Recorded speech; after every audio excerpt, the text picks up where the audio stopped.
Сенаторы посетили в Астане школу-лицей Нур-Орда. Там прошла встреча с педагогами и руководством международных общественных фондов «Белем Инновация» и «Белем Орда».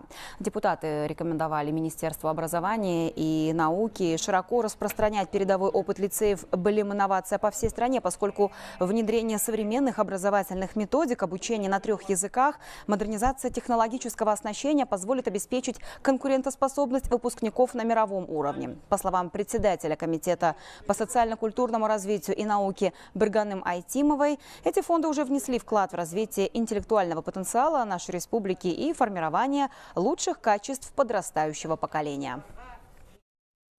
Все, что в этой школе, в этих 2 лицеях и школе, в международной школе и лицее делается, это как раз нам подходит по лучшему опыту, который есть на территории Казахстана. Потому что сегодня инновационные подходы в системе образования, модернизация вообще системы, всей системы образования от дошкольного воспитания до получения профессии, это как раз соответствует тому, что в мире уже апробировано.